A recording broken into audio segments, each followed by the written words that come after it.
அனைவருக்கும் வணக்கம். இப்போ நம்ம பூரி உருளைக்கிழங்கு மசாலா எப்படி செய்கிறது அப்படின்னு பார்க்கலாம். அதுக்கு நல்லா பெரிய சைஸ் வெங்காயம் 2 வெங்காயம் வெட்டி வச்சுருக்கேன். ஒரு 3 உருளைக்கிழங்கு 3 4 தேவைக்கேற்ப நம்ம உருளைக்கிழங்கை நல்லா வேக வச்சு தோலை உரிச்சிட்டு வச்சுருக்கோம். 2 ஸ்பூன் எண்ணெய் விடுறோம். கடாயில் 2 ஸ்பூன் எண்ணெய் விட்டுட்டு கடுகு 1 ஸ்பூன் போடுறோம். அது கடுகு பொரிஞ்சோடனே அதில் உளுத்தம்பருப்பு கடலைப்பருப்பு இது 3ம் போட்டு தாளிக்கிறோம். கடலைப்பருப்பு கொஞ்சம் ஜாஸ்தியாகவே 2 ஸ்பூன் போட்டுக்கலாம். உளுத்தம்பருப்பு 1 ஸ்பூனும் கடலைப்பருப்பு 2 ஸ்பூன் போட்டு தாளிச்சிட்டு அதில் வெங்காயம் வெட்டி வச்சுருக்கோம் இல்லையா, வெங்காயம் கொஞ்சம் அதிகமாகவே நம்ம வெட்டி வச்சுக்கணும். அப்போ தான் அந்த உருளைக்கிழங்கு நல்லா டேஸ்ட்டாக இருக்கும். நல்லா வெங்காயம் 2 வெங்காயமும் நல்லா காரமாக இருக்கும். நல்லா காரத்துக்கு ஏற்ற பச்சை மிளகா 4 பச்சை மிளகா போட்டுக்கிறோம். நல்லா காரமாக வேணும்னா, இல்லை காரம் வேணும்னா 2 போட்டுங்க. அதை நீளமாக குறுக்க கட் பண்ணிவிட்டு அதோட கருவேப்பிலையும் சேர்த்து அந்த வெங்காயத்தை நல்லா வதக்குறோம். நல்லா வதங்கிடுச்சு பாருங்கள். இல்லைன்னா கொஞ்சம் ரொம்ப நல்லா வதக்கலைன்னா நறுக்குன்னு இருக்கும். அதனால் நல்லா வதக்கிடுறோம். வதக்கிட்டு அதில் 1 ஸ்பூன் இஞ்சி பூண்டு பேஸ்ட்டு அதையும் போட்டு அந்த வெங்காயத்தோடு நல்லா வதக்கி எடுக்கிறோம். இந்த வதக்கி எடுத்துகிட்டு இந்த அவிச்சு வச்சுருக்கோம் இல்லையா, உருளைக்கிழங்கு தோலை எடுத்துகிட்டு வச்சுருக்கோம் இல்லையா, அதை அதில் போடுறோம். அந்த உருளைக்கிழங்கையும் அதில் போட்டு அதோடு சேர்த்து கிளறி விடணும். இந்த உருளைக்கிழங்கு நல்லா ஸ்மேஷர் வச்சியோ இல்லை கையிலையோ நல்லா பிசைஞ்சு எடுத்து வச்சுக்கணும்.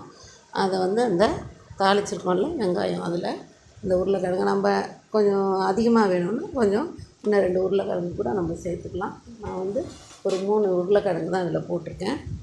கொஞ்சமாக போதும். அதனால் அதையும் நல்லா கிளறி விட்றோம். இந்த உருளைக்கிழங்கு போட்டு அந்த வெங்காயம் வதக்கியிருக்கோம் இல்லையா, அதோடு சேர்த்து கிளறி விட்றோம். இது பூரிக்கு நல்லாயிருக்கும், தோசைக்கு, சப்பாத்திக்கு எல்லாத்துக்குமே இந்த மசாலா நல்லாயிருக்கும். உருளைக்கிழங்கு மசாலா குழந்தைங்களுக்கெல்லாம் விரும்பி சாப்பிடுவாங்க.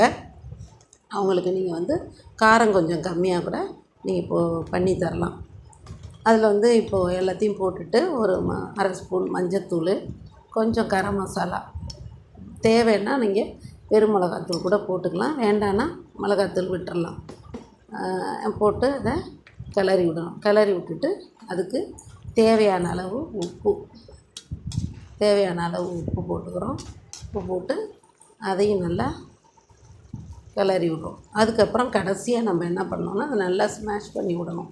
அந்த உருளைக்கிழங்கு எல்லாம் சேர்ந்து வர்ற மாதிரி ஸ்மாஷ் பண்ணி விட்டுட்டு அதுக்கப்புறம் ஒரே ஒரு ஸ்பூன் கடல மாவு, கொஞ்சமாக உருளைக்கிழங்கு இருக்கிறதுனால 1 ஸ்பூன் போதும். கொஞ்சம் அதிகமாக உருளைக்கிழங்கு இருந்ததுன்னா 2 ஸ்பூன் கடலை மாவு எடுத்து கொஞ்சோண்டு தண்ணியில் கரைச்சி அந்த நம்ம கலந்து விட்டுருக்கோம் இல்லையா உருளைக்கிழங்கு மசாலா, அதில் நம்ம சேர்க்கணும்.